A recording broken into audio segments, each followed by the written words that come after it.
Afternoon all, 11th of April 2017, you're with Dan here, who has or at least some of the tropical plants that he set on the 26th of March, which is 16 days ago, germinated. So let's have a look at what's going on.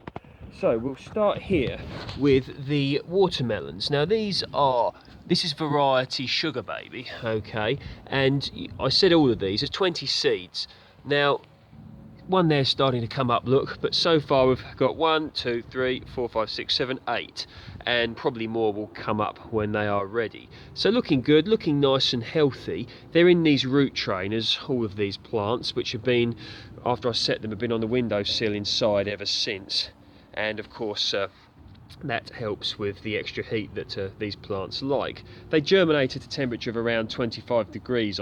That's what they like. Of course we can't guarantee that here in the UK, hence why I keep them inside. And here we go. These are bitter melons, whatever you want to call them, bitter melon, bitter gourd, empalaya, you know, different terms, whatever.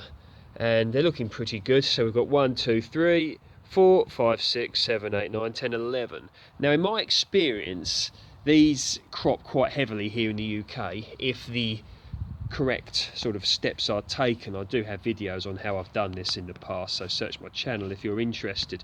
But they do crop heavily. I think I had about 20 or 30, maybe even more, that I harvested last year.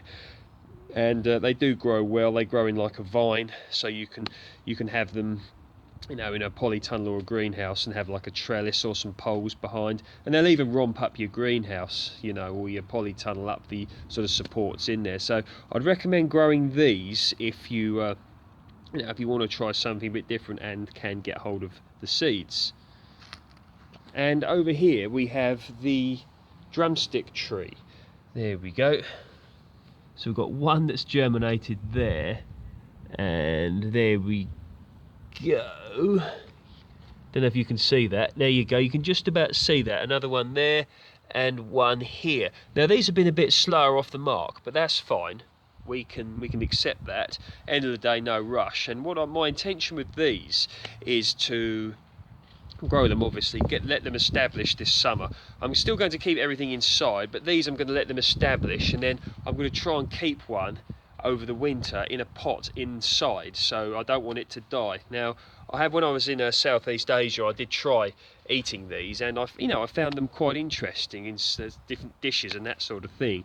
But do your research before you eat anything different, because you never know, it might not be for you. It is said that bitter melons have benefits for type 2 diabetes. So of course you want to look things up, is all I'm saying, before you just go eating things willy-nilly, because there are some conditions that if you have, you shouldn't eat these apparently, and the same with the drumstick tree. And of course watermelon, we all love a bit of watermelon, a nice thirst quencher in the summer. So we'll see how we all do with these. I mean, my previous experience of growing these bitter melons, I've said, has always been good. Watermelons has been a little bit sort of more sporadic, although 2 years ago I did have a very good crop. So I've got an entire playlist on watermelons if you're interested, but I did grow some good ones. So it can be done in the UK if you want to put the effort in, and you want to take the risk. So I'm just going to end this video now. That's your update, as I stated I would give. So fingers crossed we are doing well with regards to these. All the best, speak soon.